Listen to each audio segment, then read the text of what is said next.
यदि आपने किसी को यदि ब्लैंक चेक दिया है या देने की सोच रहे हैं तो सावधान, ऐसा कदम आपके लिए बहुत ज़्यादा घातक सिद्ध हो सकता है।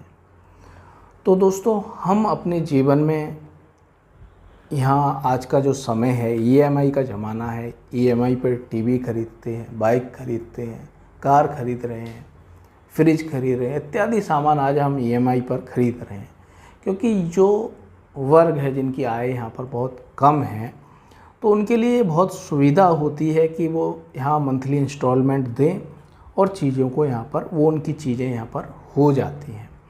तो इस तरीके से इंस्टॉलमेंट पर चीज़ें खरीदने का ज़माना चल रहा है और इसीलिए जो ऐसी कंपनी हैं जो इस तरीके से चीज़ों को फाइनेंस करती हैं, तो वो आपसे as a security purpose blank cheque ले लेती हैं। ब्लैंक चेक का मतलब है कि उसमें केवल आपके सिग्नेचर होते हैं, डेट नहीं होती है, अमाउंट नहीं होती है, केवल आपके सिग्नेचर होते हैं। तो इस तरीके का चेक आपके लिए बहुत ज़्यादा घातक हो सकता है। और भी हमें परेशानियाँ आती हैं, जैसे कि किसी के घर में शादी है, ठीक है, आर्थिक परेशानी से कोई गुजर रहा है, तो अपने किसी रिश्तेदार से, जानने वाले से, ठीक है, आस पड़ोसी से या किसी कंपनी से यहाँ पर लोन लेता है, रुपया उधार लेता है कि वो अपनी ज़रूरत को पूरा कर सके। तो वो एज अ सिक्योरिटी उससे इस तरीके का ब्लैंक चेक रखवा लेती है। तो दोस्तों, ये यहाँ पर मैंने उदाहरण बताया कि किस तरीके से इन परिस्थितियों में व्यक्ति ब्लैंक चेक यहाँ पर दे देता है। तो फ्रेंड्स, आप क्योंकि जो ऐसे ब्लैंक चेक दे रहे हैं उन्हें पता ही नहीं है कानून का कि चेक बाउंस के संबंध में यहाँ पर आप पर क्रिमिनल केस भी हो सकता है। यदि आपने किसी को चेक दिया और उसमें जो अमाउंट डला है, ठीक है, जो डेट डली है उसके अनुसार यहाँ पर जब वो बैंक में लगाया गया और वो बाउंस हो गया, ठीक है, डिसऑनर हो गया, तो वो आपके अगेंस्ट कोर्ट में कंप्लेंट केस फाइल कर सकता है। यही यहाँ पर समझने की बात है कि आप यहाँ पर उस व्यक्ति को यहाँ पर क्या दे रहे हैं, ब्लैंक चेक दे रहे हैं। तो यदि वो चेक यहाँ पर किसी गलत व्यक्ति के हाथ में लग जाए या वो कंपनी ही इसका दुरुपयोग करना चाहे या उस कंपनी में कार्य करने वाले जो एजेंट होते हैं, जो यहाँ पर नौकरी करने वाले होते हैं, वो ख़ास तौर से ऐसे चेकों का मिसयूज़ करते हैं। तो यदि वो व्यक्ति आपके चेक का मिसयूज़ करने पे आए और उसमें ऐसी राशि भर दे जो आप चुका ही नहीं सकते हैं, ठीक है, आप उसमें वो भर दे 30 लाख 50 लाख और चेक बाउंस करा ले और आप पर क्रिमिनल केस फाइल कर दे नोटिस भेजने के बाद, तो आप क्या करेंगे?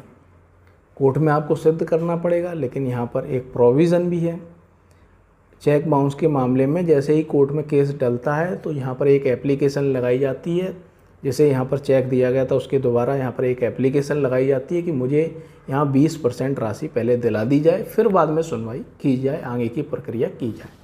तो कोर्ट यहाँ पर 20% में से 15%, 10% जो भी उसके डिस्क्रिप्शन में उसे लगता है वो यहाँ पर अमाउंट ये दिलवा देती है, बिना यहाँ पर मेरिट पे सुनवाई किए हुए। यहाँ पर केवल डॉक्यूमेंट के आधार पे आपसे ये रुपया दिलवा दिया जाता है, क्योंकि उसने यहाँ पर गलत राशि भर दी। ऐसे हम कई केसेस देखते हैं यहाँ पर कि इस तरीके से चेक बाउंस का दुरुपयोग देखने को मिलता है। तो दोस्तों, कभी भी बिना अमाउंट का यहाँ पर चेक ना भरें, यही कोशिश करें, ठीक है, क्योंकि यहाँ प्रजम्पशन चलती है और उस प्रजम्पशन को आपको ही रिवर्ट करना है, उसे खंडित आपको ही करना है। प्रजम्पशन ये है कि आपने जब ये चेक किसी को दिया ब्लैंक, तो जो वो पर्पस बता रहा है उसी पर्पस के लिए आपने उसे दिया है, ठीक है। अब वो लिख देगा मुझसे 50 लाख रुपए उधार लिए, भले ही उसने 30 लाख रुपए 20 लाख रुपए उधार लिए हों और वो दिखा रहा है, तो उसकी बात पहले मानी जाएगी, प्रिजम्पशन मानी जाएगी। बाद में आप कोर्ट में सिद्ध करेंगे, उससे पहले भी आपको अमाउंट देना पड़ेगा यहाँ पर 15-20%, ठीक है। तो उसके बाद आप सिद्ध करेंगे और उस प्रिजम्पशन को खंडित करना बहुत ही मुश्किल होता है, क्योंकि ये on the base of documents होती है ऐसी प्रिजम्पशन। तो दोस्तों, मेरा आपसे यही कहना है कि किसी भी व्यक्ति को इस तरीके से ब्लैंक चेक यहाँ ना दें, और दे रहे हैं तो पूरी यहाँ पर आप समझ लें कि किस किस तरीके से इसका प्रयोग हो सकता है। तो आप कर सकते हैं, उसमें अमाउंट तो डाल ही सकते हैं। अगर इस तरीके का सिक्योरिटी यहाँ पर चेक आप दे रहे हैं तो उसमें एक यहाँ अमाउंट तो डाल ही सकते हैं, तो आप उसमें अमाउंट डालें, ये सावधानी रखें। आप डेट ना भरें लेकिन ऐसा अमाउंट भर दें, रीज़नेबल अमाउंट भर दें, ठीक है। उसका जो नुकसान है उससे उसकी भरपाई हो सके, यदि आप पैसा वापस नहीं करते हैं तो जो ब्याज है वो ब्याज लगा सके, इस तरीके का अमाउंट भर सकते हैं। और आप ऐसे व्यक्ति को, ऐसी कंपनी को समझा सकते हैं, ठीक है, मैं ब्लैंक चेक नहीं दे सकता हूँ, तो इस तरीके से आप उसे समझा सकते हैं, कन्विंस कर सकते हैं, और तब आप ये ऐसा चेक दे सकते हैं, बिना डेट के दे सकते हैं। लेकिन ब्लैंक चेक ये बहुत ही ज़्यादा घातक सिद्ध हो सकता है। तो दोस्तों, एक महत्वपूर्ण बात, यदि आपने पहले ही ऐसा कोई ब्लैंक चेक किसी कंपनी को या किसी व्यक्ति को दे रखा है, तो जैसे ही आपका वो पूरा अमाउंट पूरा हो जाए, यदि आपने इंस्टॉलमेंट पे कोई चीज़ ली है, गाड़ी ली है, बाइक ली है, कुछ भी लिया है, यदि सारी इंस्टॉलमेंट पूरी हो जाती हैं तो आप उससे एनओसी ले लें, या जो चेक आपने दिया था वो चेक आप उससे वापस ले लें।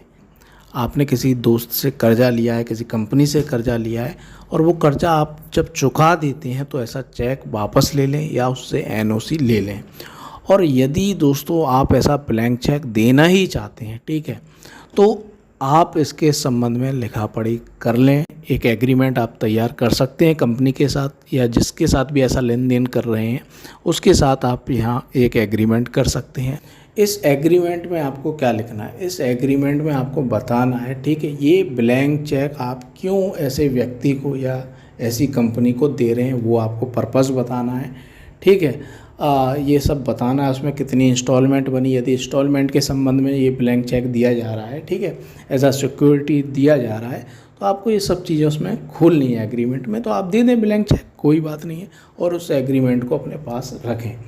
और इसके साथ ही यदि आप कोशिश करें तो ये जब ये ब्लैंक चेक आप दे रहे हैं, ठीक है, तो आप ब्लैंक चेक दे रहे हैं तो आप कहें, कंपनी से कहें, उस व्यक्ति से कहें कि मैं इसकी वीडियो बनाना चाहता हूँ, तो उसे देते हुए आप किसी को कैमरा पकड़ाएं और उसकी वीडियो बना लें कि ठीक है, मैं ऐसा सिक्योरिटी पर्पस इन्हें ये ब्लैंक चेक दे रहा हूँ, जिससे कि यदि मैं ये ऐसा रुपया नहीं चुकाता हूँ तो ये रुपया उससे वसूल कर सकें। ऐसा यदि आप एग्रीमेंट कर लेंगे तो जितना उसका रुपया बकाया है वो उतना ही वसूल करेगा, ऐसा नहीं कि वो मनमाना यहाँ पर अमाउंट भर दें। तो ये आप सावधानी बरत सकते हैं।